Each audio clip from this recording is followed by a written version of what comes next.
Hey YouTube, how you guys doing today? Kevin here coming back at you with another video. So today we're going to be talking about carburetors. This is more of a class and explain how these things work. Because a lot of people are new to working on bikes. They've been watching my channel and have a gazillion questions. And I want to do my best to answer them for you. So, a lot of people will take a carburetor, will take it apart and clean it and go, I have no idea what the hell I'm looking at. This is beyond me. I have no idea what the heck this thing, what is that tube? What is that thing? I don't know what any of this is. Okay, they have no idea what they're looking at. And that is why I do this channel. This is a learning channel, and I am going to teach you a little bit about carburetors. Okay, this is basics, like carburetor for dummies, if you will. But you're not a dummy, okay? You're learning. So there's a big difference. But, so there's a couple of things you need to know, and I'm going to show you what they are. So before I get started, do me a favor, hit that subscribe button, hit the bell icon, so when I post a video, you know. So let's get you guys in the stand, and let's get crack-a-lackin'. In this video, I'm going to talk to you guys about air filters and why they're needed. And what could happen if they don't. And I'm going to give you guys some examples, and I'm going to show you guys how stuff works. Alright, so we're going to talk about, right now, we're going to start off slow and kind of speed up. Okay, this video doesn't necessarily have to go in any order, so I can bounce around so you can understand. So right now we're going to be talking about venturi. What is a venturi? Everybody's like, oh, I hear all these names. Venturi, there's needle valve, needle and seat. There's choke, there's, what do you call it there? Just pilot jet, main jet, all these type of lingo, and people are like, I have no idea, and they try to Google it, and then you Google it, and then there's all kinds of examples. Let's just keep it simple, okay? What is a venturi? What is CFM? What does all that stuff mean? So whenever you buy a carburetor, okay, this video, by the way, covers every bike, every bike, every carburetor you'll ever come in contact with in your life. CFM, okay, stands for cubic feet per minute.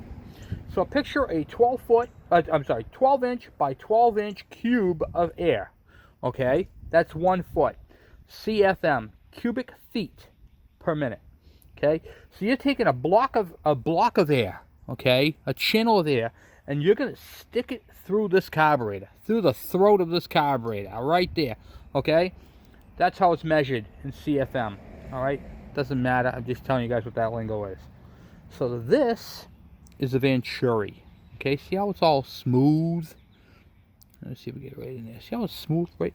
You're looking at this part right here where it starts to cut in and it goes to a smaller diameter, okay? This is where the magic happens.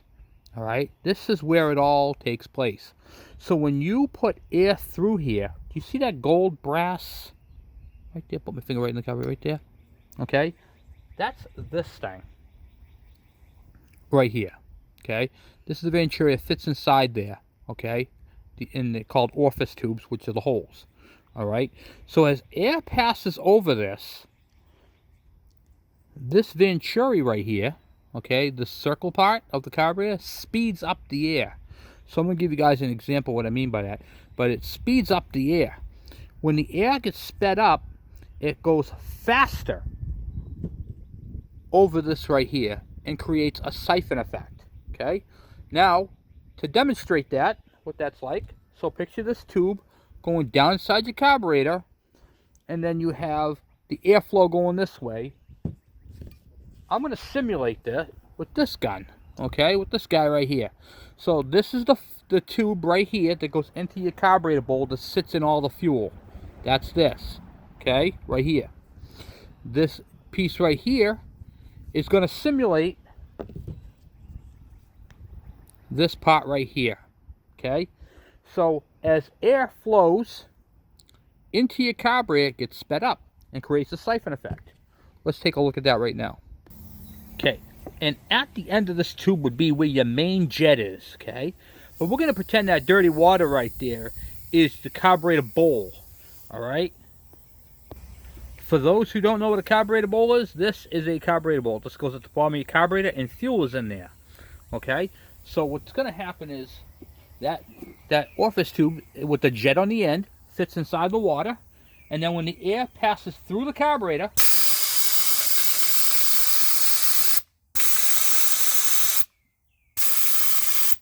it sucks up the fuel and puts it in the airstream. It puts the fuel, it pulls the fuel up from that little brass tube that's inside there, right at the bottom. Okay, speeds up through here, comes out here with the air and fuel into the engine. Okay, so the next question would be, why do we need a jet if it's doing that? Because the jet regulates how much fuel goes into that airstream. Alright, so this whole thing is calibrated. What I mean by that is they figured out the diameter of the opening here, the venturi, how much CFM airflow can flow through it, and what jet is going to make it do the 14:1 air-fuel ratio. Alright, so that's where this all comes in contact with. This is why the air filter is so important. Alright, so how does this speed up? How does it speed up the air? See how it's all curved right here? Like I said, it speeds up the air going through. And let's simulate how that works. Okay, so it speeds up the air because of the curved part, and that curved part creates a restriction. And that restriction causes the air to move faster through the carburetor, because the carburetor is sucking on this end from the piston traveling down, or in a two-stroke traveling upward. Okay, if it's a rotary valve. So the air's flying through here and it needs to speed up. So the venturi does. How does it do that? Restriction. Let's simulate that right now. Okay, to simulate a restriction, here's your garden hose with regular air going through it. Whenever you put a restriction on it, now it goes faster. I'm just using my thumb. So that's what it does. It speeds up. Without a venturi, with a venturi. I would like you to note that I was using water to simulate airflow, not fuel flow. Okay? I was showing you how the venturi works for airflow going through. Okay? Now, this is the very important part. Okay? I had explained to you how CFM, the jetting, and the engine size are all calibrated together. This is the reason why you need to have an air filter. Because if you don't have an air filter for restriction, okay, if there's no air filter, and I'm using a pod filter because I hate pod filters, but it's a short, simple one. Okay, if you don't have an air filter to restrict it, the airflow is going to speed up way too fast. And it's going to make your engine run like crap or create a lean condition. What is a lean condition? A lean condition is too much air, not enough fuel. So the airflow is going to go faster through here, and it's not going to be able to pick up enough fuel through the jet. And that creates a lean condition. What is a rich condition? A rich condition is literally the opposite. Not enough air, too much fuel going in. Okay, which can cause to flooding and all kinds of, loss of power. Both of them can cause loss of power, but lean is the one that will blow up your engine. So if you run your bike without a side cover or without an air filter or even one of these crappy pod filters, okay, this right here is going to allow too much air through. All right, these things are junk. Throw them out. They're no good. Hook up your factory air filter. That's the best way to go, because that filter is designed to work with the CFM of your carburetor and the main jet. Okay, and even the pilot jet. So you have a pilot jet. Let's get into jets. Okay, as I showed you with that gun in the water, does the same thing with the main jet and the pilot jet. So the pilot jet and the small jet, okay, are what do you call it there? They're both sitting in fuel and both do the same thing. If you have too small of a pilot jet and too big of a main jet, when you give it throttle, it's going to hesitate. It's going to create a hesitation. So basically, these two guys are a relay race. This guy's got the torch. he's running to this guy, and he's going to pass the torch smoothly so the guy doesn't get burnt and he can take off running. So typically that's how it works, okay? So at idle to about 1/8 of a throttle, the pilot jet is being used. After that, the main jet kicks in. I don't know if you can see this or not, but there's a couple little holes on the side here where the fuel actually comes through the pilot jet, and that's for your idle circuit. At idle, you're using your pilot jet. After idle, you're using your main jet. All right, and they're basically balanced. You have to have a balance, because too big of a main and not big enough pilot will cause a hesitation or like a dead spot in the carburetor. If you have too small of a jet, it's going to what would that do? So if you had too small of one, it wouldn't have enough idle. You know what I mean? Your idle would be low. So these two jets have to work together in unison, okay? Not at the same time, but one after the other. There is a brief spot where they both work together, just between off idle and up, okay? So hopefully that helps you with that. Now there are two types of carburetors as well. There is the choke style that has the choke that covers off the front, and then that causes the fuel to be sucked up through. And then there's the plunger style right here that uses its own jet. So in the carburetor bowl, grab the carburetor bowl, there is a jet inside here. Okay, that jet inside there, this is the circuit. So the fuel goes into here, comes up that tube. When you pull this open, creates the suction, and then it comes up through that tube right there, and that's for your choke assembly. Okay, there's also two types of idle mixture screws. There is one for air, and then there is one for fuel and air. Okay, well, fuel, I should say. So let's talk about those two style carburetors and the types of needles that they use. Because we're covering two types of carburetors, I'm going to show you both style needles. So there is your two style needles. One of them goes to a crisp point, which is this one right here, the real shiny clean one. This one right here. Okay, this one does fuel. See how it's pointed? This one goes in the back of a carburetor. It goes in the back of the carburetor, typically up top or down bottom in the idle circuit, and it's for doing fuel. Okay, that works off the pilot jet. Okay, the pilot jet comes up, you have that adjustment screw, and then it goes into the then it gets developed into the, shot into the engine. The other style is for air. Okay, so the air one typically goes in the front of the carburetor and regulates the air going to the orifice tubes. Okay, and that's how it does the same thing for the circuit. It's just the air that goes through here rushes through and picks up the fuel from the pilot jet. Okay, that's what this is all on the pilot jet circuit. So the air travels through these little chambers, picks up the fuel from here, and adjusts the airflow. So it always gets the same amount of fuel, but it changes the air, not the fuel. Where this one changes the fuel and not the air.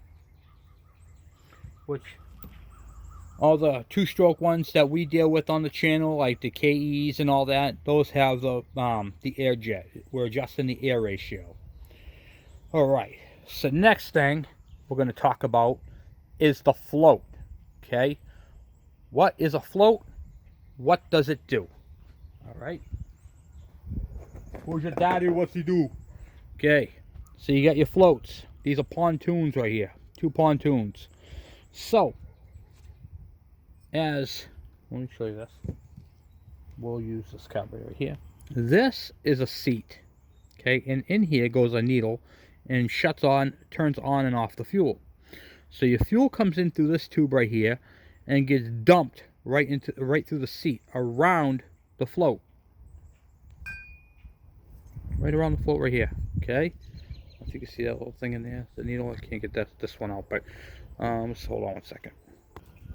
Alright, So this is what your needle looks like right here. Show you. And the fuel comes through here, and this right here basically shuts it off, and if it drops down, it turns it on. And see how it's oblong shaped? It's got like square sides. That's so the fuel can get around it, so it fits snug in there, but it's got 4 places where the fuel can come around it, so it kind of cascades in there and fills up the bowl. As the fuel bowl fills up, this right here fills up with fuel. When it gets to a certain level, the pontoons go up and they shut off the valve, and that stops the fuel from going any further. As the engine uses the fuel, they drop down and then it sucks it back up. So that is how that part of it works. And that right there, I think we covered all the basics. So we covered, let's just go over this one more time. Air going in, the type of jets, the pilot and the main, the needle and seat, and the 2 different types of chokes. Okay, and we covered out why you need air filters. Your proper air filter, not these crappy pod things. All right. Now we're going to get into a second part of this video, which is going to talk to you about exhaust and air filter relationships. Relationships. They go together, hand in hand. Like, hey baby, you know what I'm saying? You want to hop on the good foot and do the bad? All right, you see, guys, get the idea what I'm talking about. I want a little Austin Powers on you, but you get what I'm saying. All right, so what goes in must come out. After all, these engines are nothing more than air pumps. Okay? Air coming in, air coming out. Okay? I know it's baffling. However, I'm going to explain this. So we got exhaust systems, and everybody wants their bike louder, and they take these baffles out, or they drill out the holes, or they remove the packing, and all that type of stuff. What don't they do? The first thing they do not do is they do not change the jets in the carburetor. So what happens, okay, when you remove these baffles or you clean out the baffles that are in the exhaust? The air flows out the pipe faster. Okay, it rushes out. What does that do? That creates more air coming in, but you didn't change the jet. So now you're getting a lean condition. Your bike's going to run a little hotter. They're like, wow, it's more crisp on the throttle. Yes, it is more crisp on the throttle, but you're not watching your temperature, and you're going to create a lean condition, which can burn a hole in the piston over time. So I get a lot of people saying, oh, I bought these cool looking pod filters. Ain't that pretty? I mean, this thing looks awesome on my bike. Man, I get more power out of this thing. You're getting a more lean condition out of this thing is what you're getting, because this does allow more airflow. But if you don't jet the carburetor for the pod air filter, over time, you're going to lose power, and it's going to burn up, and you might notice your spark plug discoloration. I did a spark plug video a while back, and early on. The spark plug is basically your check engine light. Your spark plug will tell you how it's burning and what's going on, okay? So we'll probably hit that again another time. But remember, guys, exhaust modifications, crappy air filter modifications, those all require jetting, okay? They all require jetting. And the reason why they require more jetting, like I said, is because you're putting more air in and more air is coming out. That's the goal with an engine, to get more air in and get more air out. But you have to do it properly. If you don't do it properly, you're going to create lean conditions on 2-strokes, and it's going to burn up your engine. At least with a 4-stroke, you have a little bit more forgiveness. 2-strokes, they're not forgiving. You heat them up, they will burn up. That's bottom line, okay? You do a premix, you're going to ruin your rotary valve and your what do you call it there, your left crank bearing. It's just, that's the way these bikes are designed. You have to embrace the way they're designed. They're not motocross bikes. They're not. No matter what you do to them. They're not going to go 50 feet in the air and then jump. And if a KE or a KM or anything gets 50 feet up in the air, Trust me, it's not willingly. Okay? And there's probably a powder keg underneath of it blowing it up. So, just remember, guys, whenever you modify this or this, you have to do it to this. This is the heart of the engine. This is what makes the go go.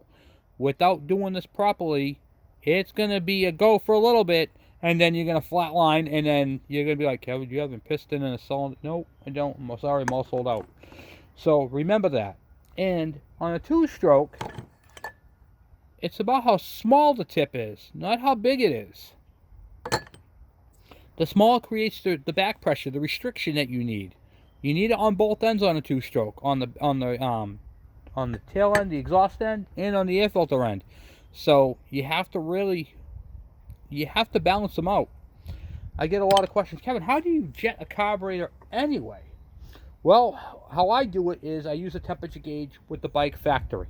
Okay, so I'll scope it and see what the temperature is. All temperatures are different. You're not going to have two bikes that run at the exact same temperature because of wear and all that. So you get a baseline. Okay, the bike is running perfectly fine at this temperature. Okay, then you figure out how high you can go with the bike. You start off with a big jet. Okay, the biggest one you can put in there. Oh, well, not the biggest one, but fairly bigger, like 3 or 4 sizes up than what you got. Okay, see how it runs, and then as you do it, you wind it back. Okay, until it runs proper and the temperature is down. So basically, you're adjusting. When you jet a carburetor, this is the most important thing, guys. This is the most important thing. When you jet a carburetor, you're trying to achieve the air and fuel ratio. Okay, that's what you're trying to do. You're trying to take all the modifications that were done to the bike, and you're trying to adjust it so it's a factory air fuel ratio, and the bike will run perfect. Okay, it'll run perfect. Factory ratio, modified bike. That's what you're looking for. And if you do these things, your bike will have significantly more power, and it will run a whole lot better with more power. So anyway, guys, I hope you find this video informational. Hopefully it helps you guys with your bikes. And by all means, please send the questions. I love questions. Send them to me. There is no such thing as a stupid question. And I hope I really dumbed up the carburetor for you, because it's a really intricate piece of engineering, okay? And it is complicated. Trust me, I know. I've been doing them for 30 years, okay? So take your time, learn what you got, watch this video, pause it, rewind it, go back to it a million times. I don't care. Just keep watching it. I also have the other carb videos, carb talk videos. Go check those out. They explain a whole lot about cleaning, what to look for, and all that type of stuff. All right, guys, I'm out for now. By all means, please share your comment. I'll talk to you guys later. I'm out.